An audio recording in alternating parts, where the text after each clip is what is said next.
Taufik Assegaf mempersoalkan polemik nasab, membahas tentang tes DNA. Katanya hanya orang gila yang mempersoalkan sesuatu yang sudah jelas. Dia contohkan seperti sholat, seperti puasa. Lalu dia contohkan, ini saya pakai baju putih nih, kan sudah jelas nih, ini sudah jelas. Lalu ada orang yang mengatakan, oh ini warnanya abu-abu, ini mata dia yang bermasalah, bukan bajunya. Bajunya udah jelas putih. Nanti sholat diperdebatkan, nanti puasa diperdebatkan. Ini kacau. Dia mau melakukan pembelaan, tetapi pada dasarnya dia sedang menunjukkan kebodohan. Karena persoalan nasab jelas tidak bisa itu disamakan dengan sholat, tidak bisa disamakan dengan puasa, itu beda. Sholat itu udah jelas memang, puasa itu udah jelas memang, tertulis di dalam Al-Quran. Ini nasab. Satu kali lagi, mau melakukan pembelaan, tetapi secara tidak langsung dia menunjukkan ketakutannya, dia menunjukkan kebodohannya, saudara. Coba kita dengarkan sama-sama nih. Hanya orang gila yang mempermasalahkan sesuatu yang sudah jelas. Berarti nganggap kayak Imad itu orang gila mungkin. Kacau, kasihan. Kita coba cek.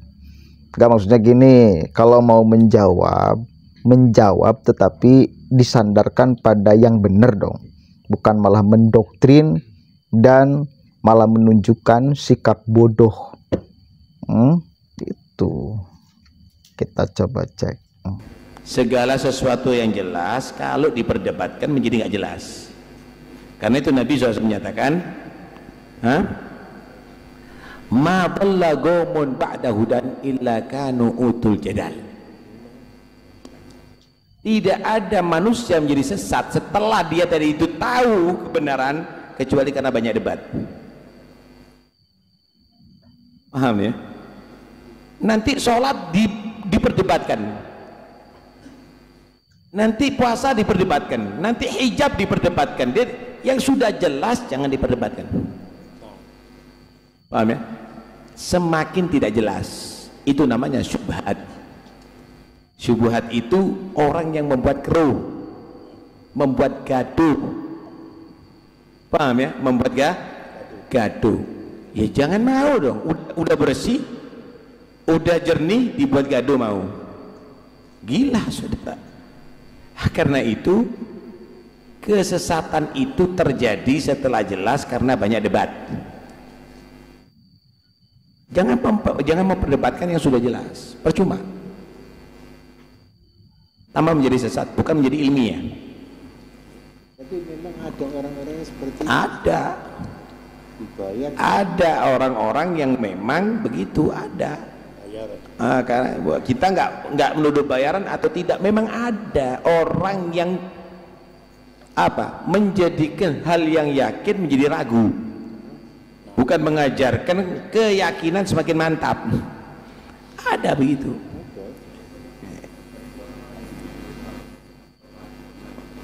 Begini loh saudara, kalau ada orang yang tidak mengerti masak kemudian dia makanannya nggak enak, itu adalah hal yang biasa, nggak mungkin akan diperdebatkan. Tapi ketika ada orang yang dia tadi itu ngerti masak, kemudian masakannya ndak enak, itu berarti ada tujuan, mungkin merusak restorannya itu, pelanggannya supaya ndak laku, supaya tokonya nggak laku. Sama dengan orang awam ngobati orang sakit, kemudian kok sampai tambah parah, itu biasa. Tapi kalau orang yang ahli, dia mengobati atau operasi sampai mati atau tambah parah, jangan-jangan dia itu adalah malpraktek. Ini menjadi masalah. Itu biasa. Yang merusak ilmu itu orang yang tahu ilmu, yang mempermainkan hukum itu orang ahli hukum.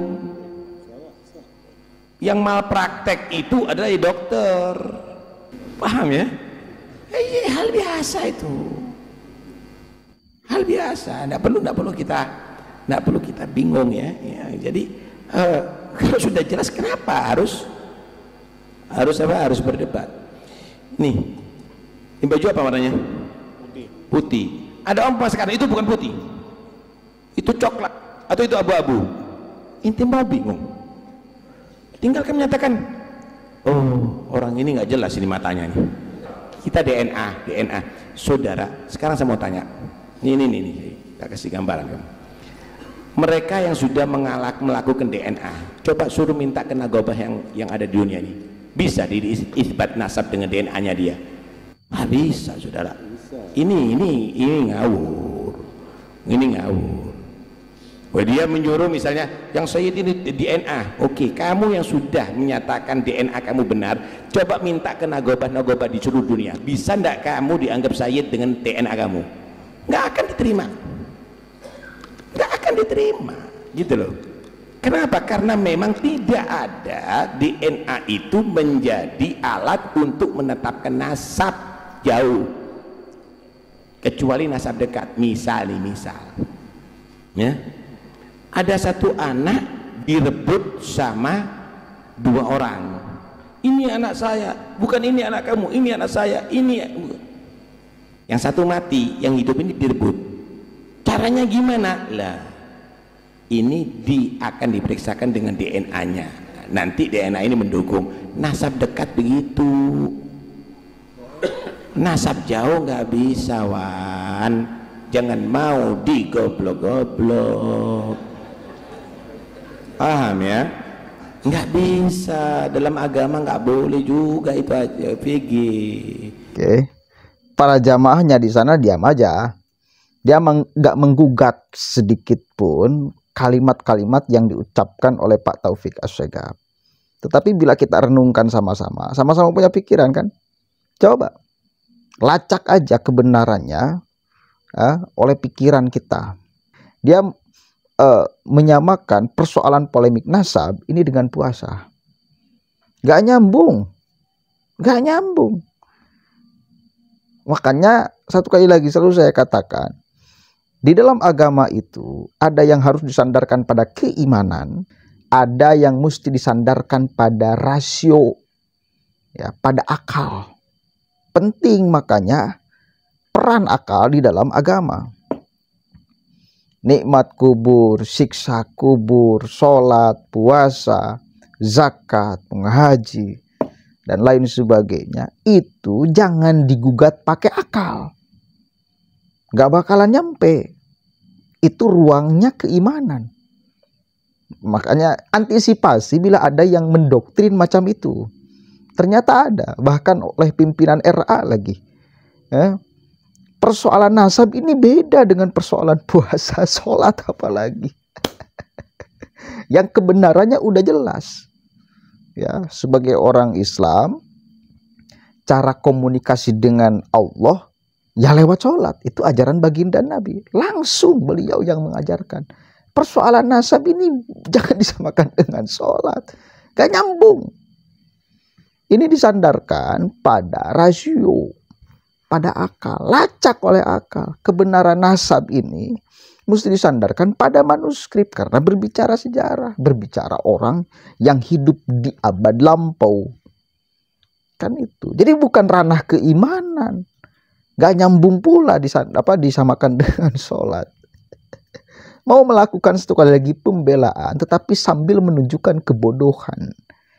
Berarti kan kita bisa melihat kualitas Pak Taufik As-Segaf ini. Tidak bisa mereka melakukan pembelaan, mengeluarkan argumen untuk supaya masyarakat meyakini bahwa mereka benar nyambung secara nasab kepada Rasulullah. Menjawab tesis yang jelas, sandaran ilmunya dijawabnya kayak gitu. Suatu yang jelas. Ini baju ini warna putih udah jelas. Lalu ada orang yang menganggap bahwa ini abu-abu. Ini mata yang melihatnya yang ya iya, baju itu jelas warnanya putih. Nggak bisa nggak ada yang memperdebatkan baju Pak Taufik As-Segaf. persoalan nasab ini ada yang mempersoalkan. Artinya belum jelas.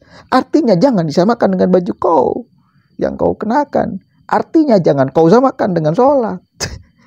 Gak nyambung. Itu gak nyambung sama sekali. Menunjukkan, satu kali lagi saya katakan, kebodohan. Mampu menjangkau kan akal kita kan. Tidak apple to apple kan. Memperbandingkan persoalan nasab dengan sholat. Kasihan. Jadi kita semakin yakin pada akhirnya bahwa apa yang disampaikan oleh Kiai Imad, apa yang ditulis oleh Kiai Imad memang tidak bisa dibantah. Kan itu. Kita banyak menemukan argumen yang lucu-lucu dari mereka ketika mau membantah kok. Tes DNA katanya. Nggak mungkin bisa tes DNA. DNA itu hanya berlaku bila dekat. Kalau jauh nggak bisa. Artinya kan ada koneksi. Maksudnya kan gitu. Kita berbicara logika, bukan dari segi ahli tes DNA. Ahli DNA Dr. Sugeng itu sudah berbicara, bahkan bisa melacak manusia di abad lampau. Beliau ahli genetik ngomong kayak gitu, ahli DNA ngomong kayak gitu.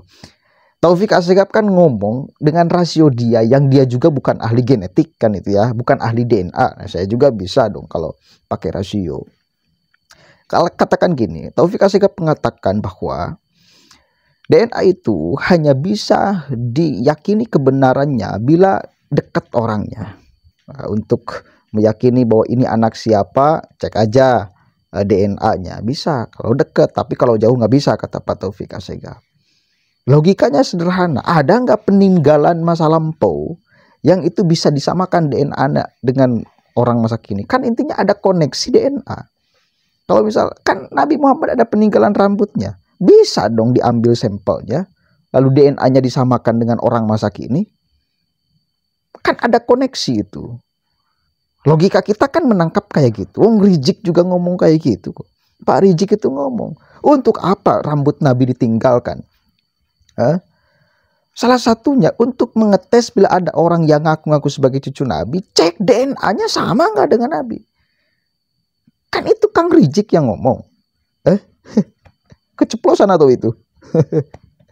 Kan kita kuat berargumentasi, disandarkan pada argumen Rizik kok. Gitu loh maksudnya. Jadi melakukan pembelaan sambil menunjukkan kebodohan. Tepuk tangan dulu dong. Kalah kan dia kan? 100-0. Udah bisa menyimpulkan. Harusnya bisa menyimpulkan. Poinnya apa coba? Mereka siapa? Bisa menjawab gak? Gak bisa. Artinya klaim selama ini yang mereka gunakan benar apa tidak? Gak benar mestinya. Gak bisa menjawab kok. Malah menjawab kayak gitu menunjukkan kebodohan. Kacau, unyil, gitu ya. Ini di sini ada koleksi di rumah tua, ada koleksi kayak ini masih hidup ini televisi bocil. Ini juga sama. Keren kan nih studio saya yang baru. Assalamualaikum warahmatullahi wabarakatuh.